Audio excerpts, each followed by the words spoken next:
Welcome to this edition of Backstage Pass with Lia Chang. I'm your host, Lia Chang.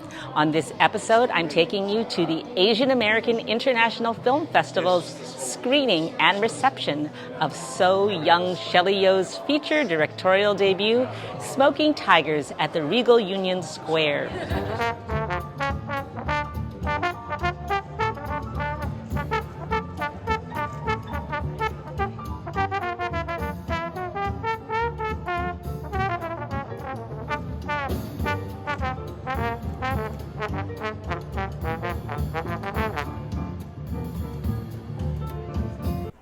Set in Los Angeles in the early 2000s over one summer spent at an elite academic boot camp, a lonely Korean-American teenager hides her true identity to fit in, only to discover the bittersweet pains of adulthood.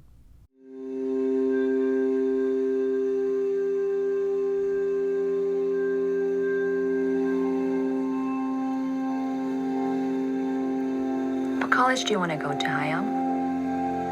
I don't know. UCLA? Aim higher.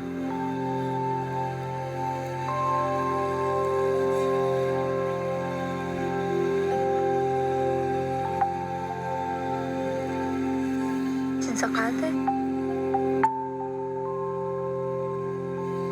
엄마가 시간이 좀 필요하대. 어디서 뭐하다 지금 오는 거야? 기댈 가족이라곤 세상에 우리 서로밖에 없잖아.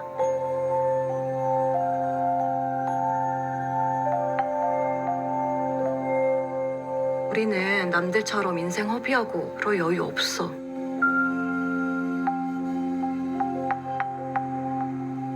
피곤해, 자러 갈래.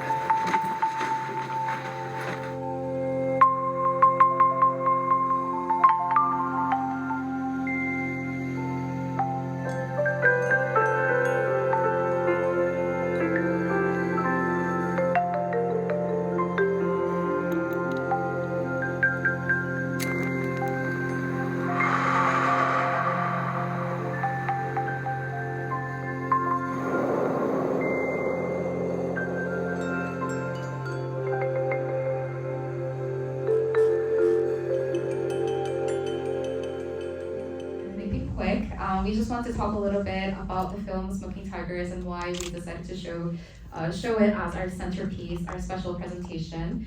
Smoking Tigers is a gorgeous, gorgeous film where each shot and each frame is so precisely done. Each of it carries so much weight, and it's ultimately a story about family, it's about friendship, but it's also about the power of tenderness. So I hope you enjoyed the show. I also just want to talk a little bit about the logistics.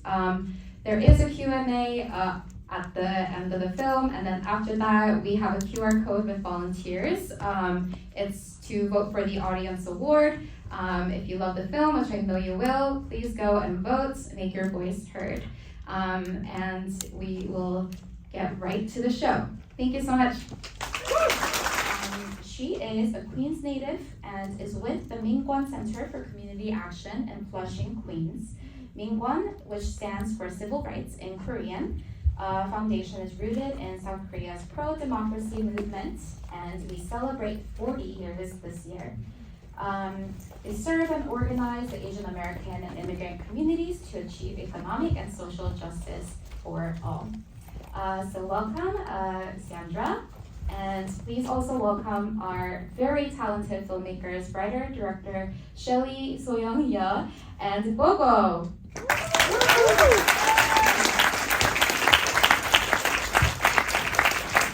Hello everyone. 여러분 안녕하세요. I'm so honored to be in community with everyone here tonight and to lead a conversation with our director, writer, and our producer. So if y'all are ready you ready to get started? Yeah. Woo! Okay, great. Do you prefer to sit or do you want to sit? Oh, whatever. I'll sit. Okay, we're gonna sit for this portion. So this is an exquisite film. I have never seen a film like this before. And so first question that I have for you is, what inspired the story of Smoking Tigers. Can you discuss the significance of the film's title and how it relates to the themes of the film? Yeah, thank you so much. And thank you all for spending your Sunday night with us.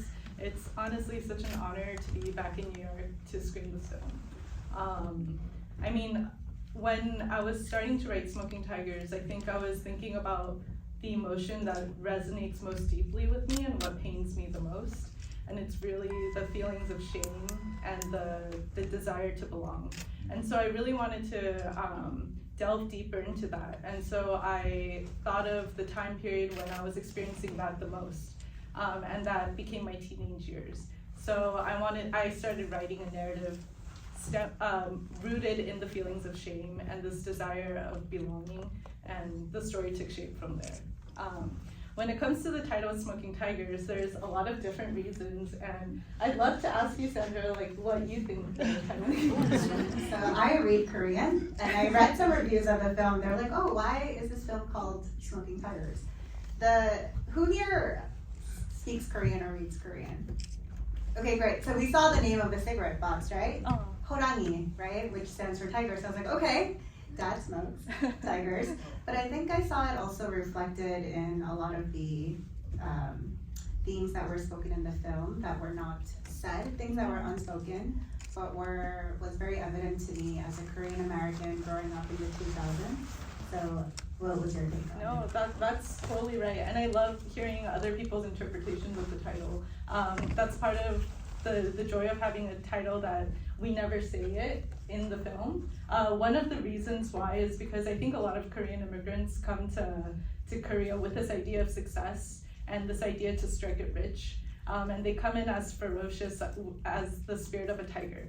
But I think once they come here, that's only a very small percentage that reach that level of success, and everyone else, it's just a wisp of smoke.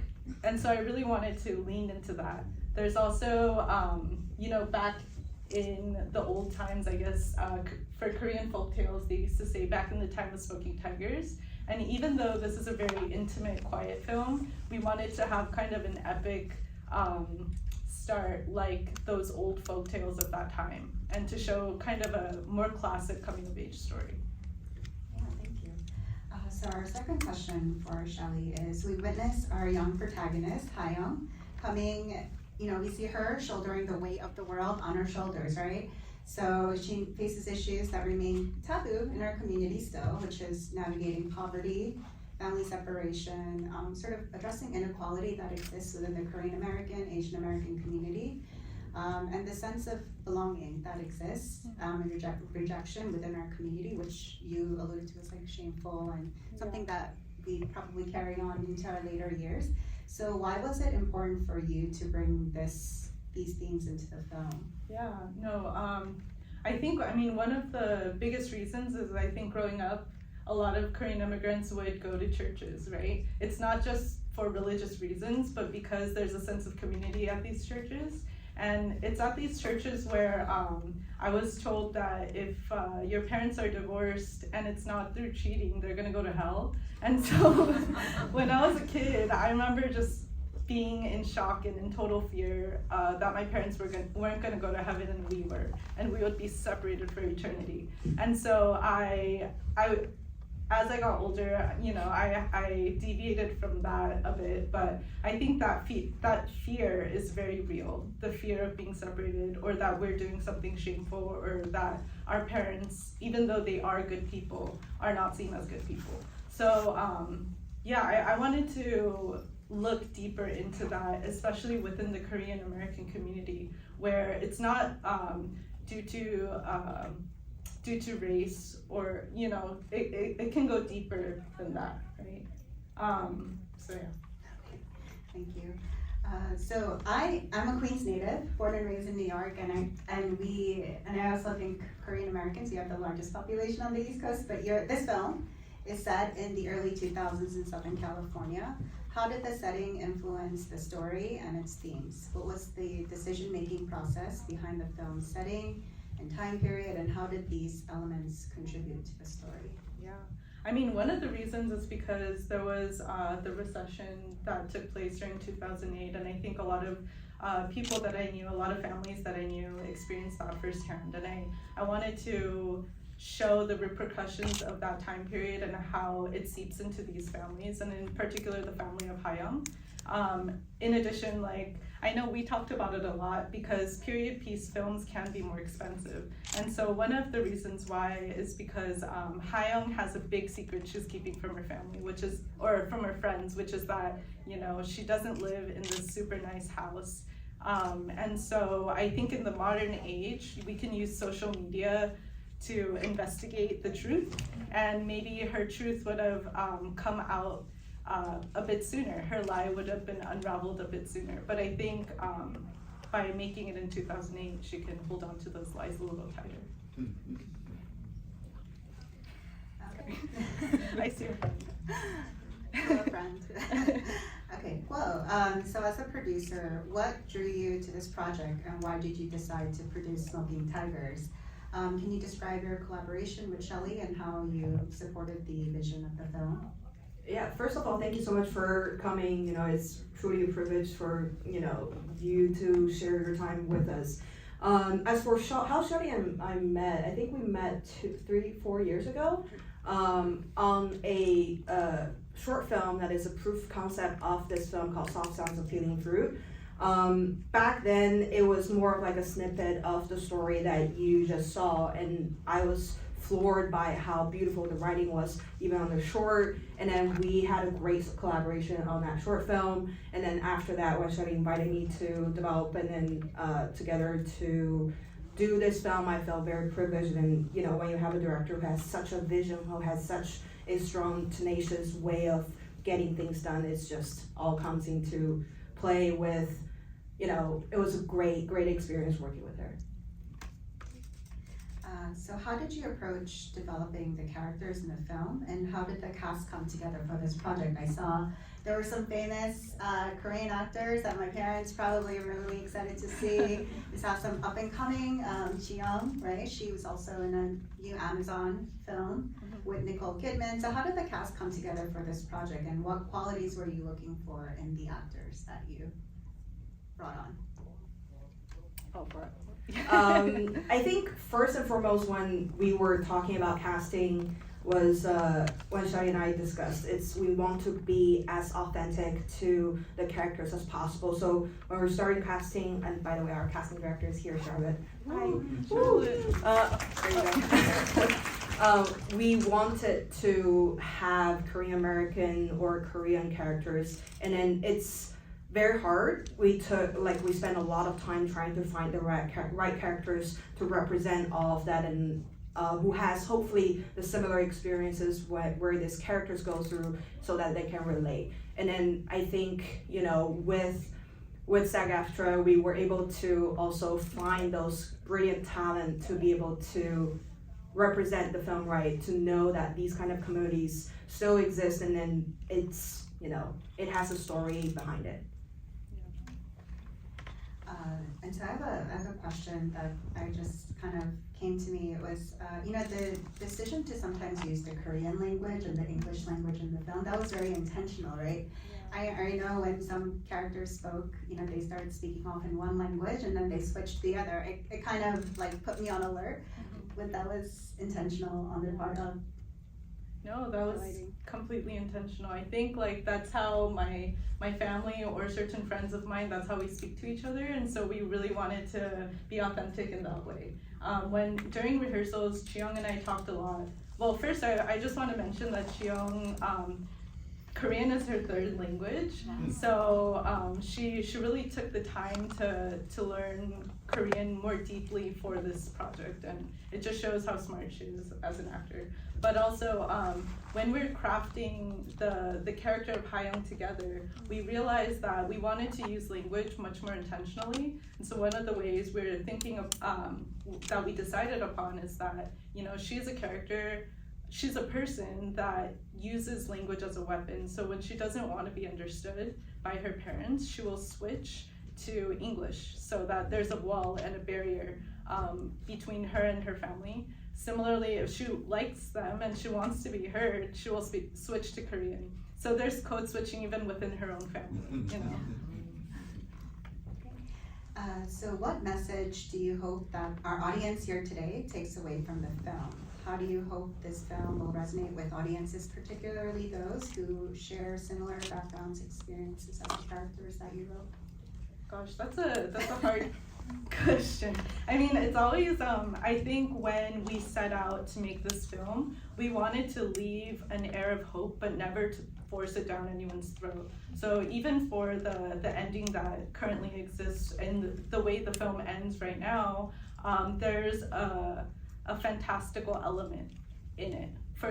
Basically, when she calls her dad, she doesn't really press down all the numbers on the phone pad, which means that, you know, this conversation that she has at the end, it could be real, or it could be just her imagination, a call that she wished she had with her dad.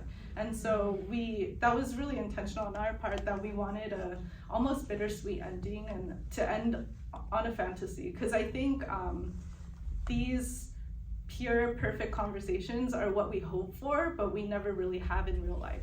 And so, I mean, a message is hard, but I think maybe just a bit of courage to reach out to the people that we find it hard to reach out to. I think for me, what drew me towards the script, and I think hopefully also translates into the film, is the power of softness, the power of vulnerability. I think that was the message I really hope that this film can come across to the audience. It's like, you don't have always to be super hardcore to fight for something that you want. There's this power that lies within the tenderness of a character, especially in like these kind of stories that are not you often see on cinema. Thank you. So we have a special treat. The protagonist, the lead actress of the film, Hayoung, she is going to join us via video. So I think we're going to cue that up for the audience.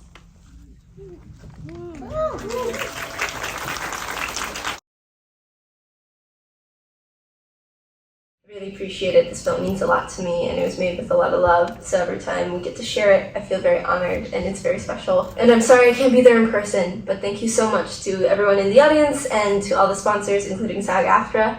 So, love you all, and let's get into the Q&A. What drew you to this project and this role? For me, what draws me to a project is always, it starts with a great script, but one of the things that really absolutely sells me on something is the people involved, because I think as much as a script can be excellent, if the people involved aren't good at executing the vision, it just won't happen. I remember meeting Shelly and being very struck by, one, she had such a clarity of artistic voice for such a new filmmaker, and also that she carries herself with a level of poise and intelligence and respect for everyone around her that is really unique. And the way she led the set, despite it being her first film, was honestly so incredible. I never really saw her lose her temper or get too stressed out or redirect that onto anyone else on set, and she was so sweet and kind and open to collaboration, and that's really all you can ever ask for in a filmmaker, and to be talented on top of that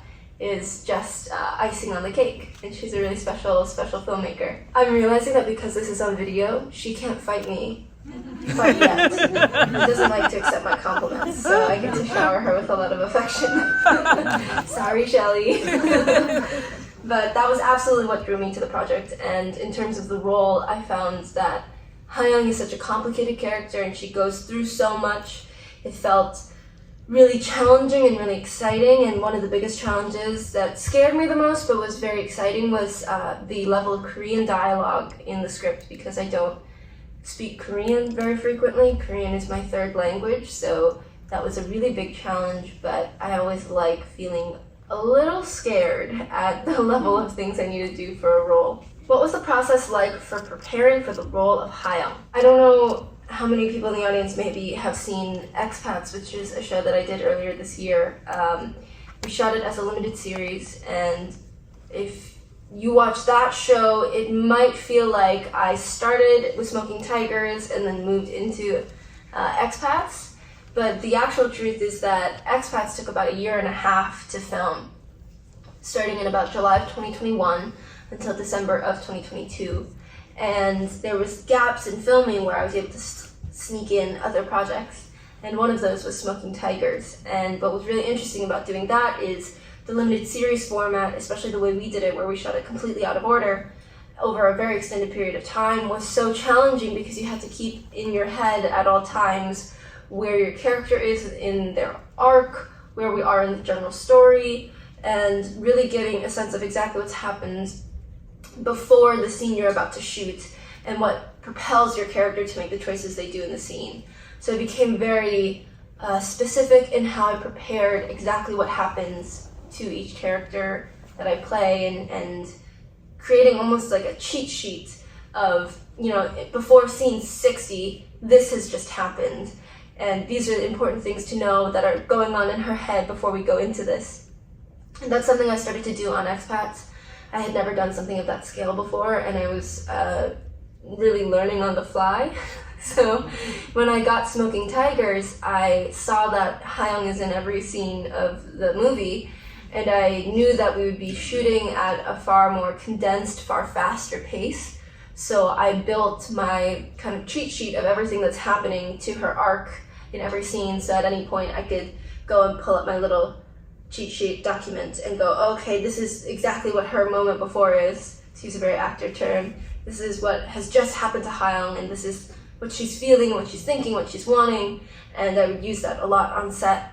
And I also would drill Korean quite a lot. Thank you to my mother for being kind of my Korean drill sergeant. She helped me with a lot of the pronunciation, a lot of talking through what a natural inflection is, and I also worked with that a lot with the rest of the crew.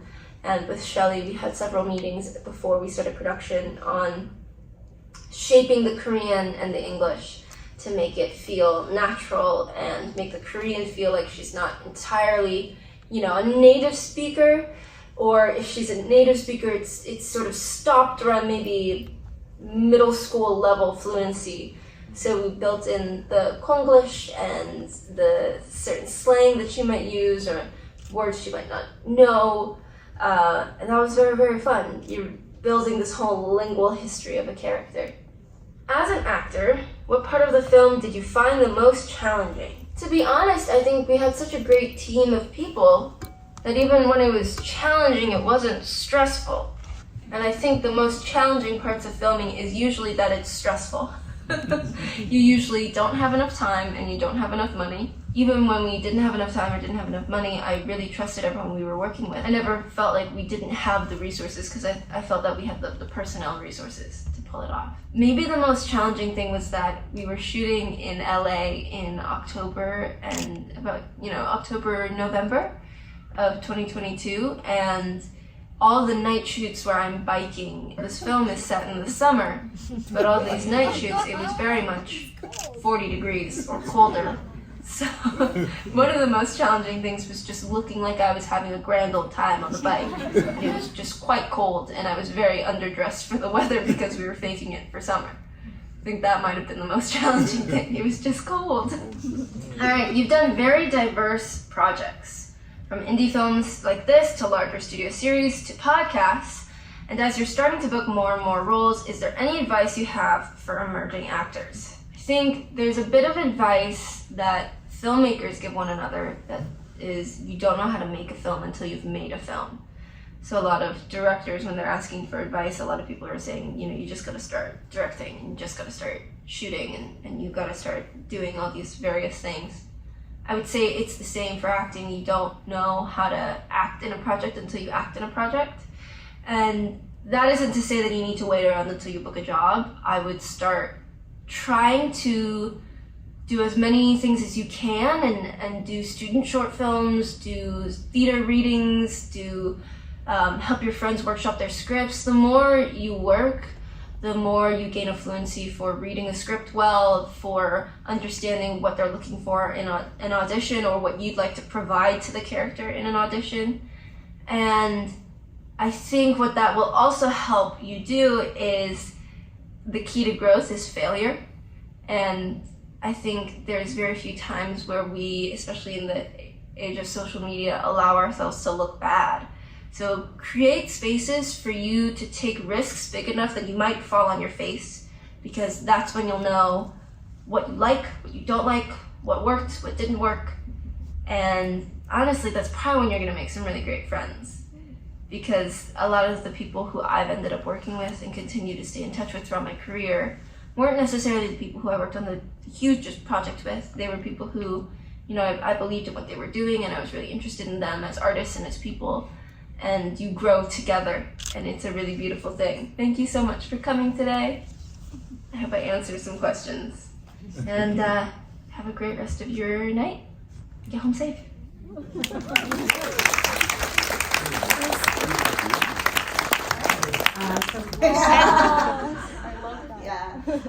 So we want to thank everyone for coming out tonight. This is such a tremendous film. Thank you to Shelly and Guo for sharing your vision, your project with us. Hopefully you tell all your friends about it. We get more publicity and more people watching this great film. Please join us at the bar afterwards so you can ask your own questions to Shelly and Guo. And can I say one more thing? Yes. That we're having our theatrical premiere in LA, Lamley, Glendale. So if you have LA friends, come watch the film in theaters August 16th, and then it's gonna be on Max on August 23rd. So please share the words. It means a lot to us.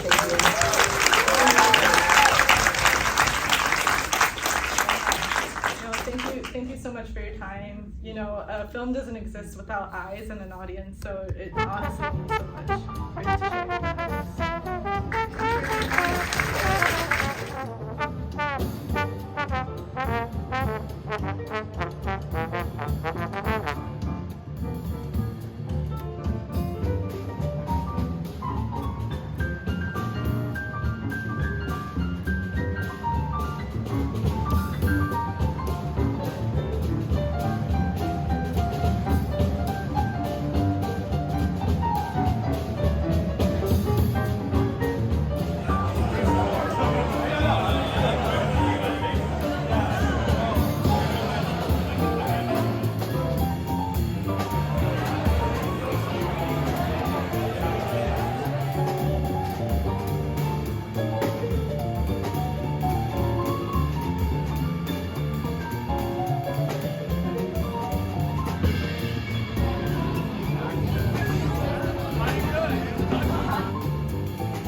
Thank you for joining me for this edition of Backstage Pass with Lia Chang.